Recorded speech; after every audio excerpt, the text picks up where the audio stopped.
Quais então os tipos de fibras? Hoje a ideia aqui do roteiro é falar sobre os tipos de fibras e em que elas influenciam no tingimento natural. Então isso pode ser um sabotador importante, porque não, para quem está começando e não se atina para isso, não observa o tipo de fibra, pode ter resultados bem ruins, tá? Então, quais os tipos de fibra principais? A gente tem fibras naturais, sintéticas e artificiais, tá? Naturais são aquelas fibras que têm a origem 100% de substâncias naturais, enfim, organismos naturais, em geral plantas ou lãs, né? Pelos, pelagens, no caso da seda não é exatamente a parte de um animal, mas é um fio que ele produz, então diversas espécies têm a capacidade de produzir os fios de seda, como aranhas, a larva do bicho da seda, que é o mais comum, mas algumas mariposas e outros insetos, tá? Então não é uma particularidade do bicho da seda produzir esses fios.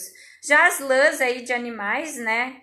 Os mais conhecidos, as ovelhas, as alpacas, enfim, e as fibras vegetais. Então tem uma série de plantas, né, de vegetais a partir dos quais a gente consegue as fibras. Então o mais conhecido, largamente produzido, é o algodão, mas temos linho, rami, juta, malva, cânhamo, então uma série aí de plantas a partir das quais a gente consegue extrair fibras, produzir fios e tramá-los para chegar aos tecidos, seja tecidos planos e as malhas. Então aí são as fibras naturais, provém exclusivamente de fontes naturais, sejam vegetais, que a gente chama de fibras celulósicas, sejam elas animais ou proteicas, tá? Proteicas, então, as fibras que provêm aí de animais. As fibras sintéticas, por outro lado, aí então provém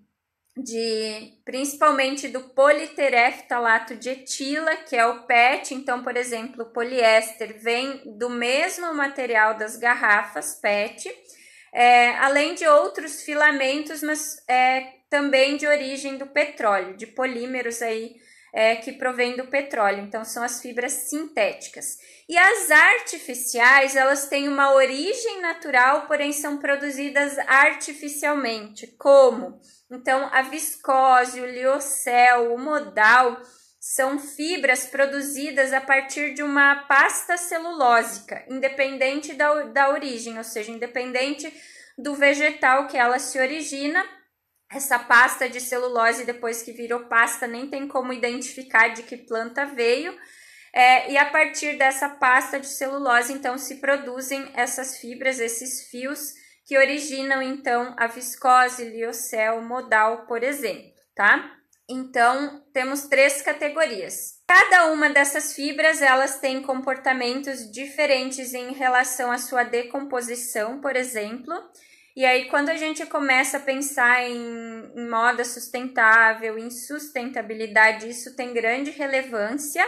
Agora, trazendo todo esse falatório pro tingimento natural. Como cada uma reage ao tingimento natural? Eu já falei um pouquinho na terça-feira. Fibras proteicas têm mais afinidade com os corantes naturais, tá? Com os fixadores, enfim. Como eu disse naquele dia, tanino, que é um fixador natural, alúmen, que é uma fonte mineral, é natural, ele é encontrado em incrustações de rochas, mas eles têm propriedades muito similares, digamos assim. O tanino, então, ele tem essa propriedade de desnaturar proteínas, e o alúmen, ele tem propriedades coagulantes, precipitantes. Então, em geral, são propriedades bem similares, tá? Então, pensando nisso, que eles têm essas características de reação com proteínas ou com similares, digamos assim, substâncias orgânicas, a gente já consegue deduzir que um tecido sintético, ele não vai responder bem ao tingimento natural, tá? E por isso também que a fibra proteica, como a lã e a seda, vão responder absolutamente bem, enquanto a fibra celulósica nem tanto. Então, e por isso que também as fibras celulósicas a gente dá aquele up na fibra celulósica, tratando ela com tanino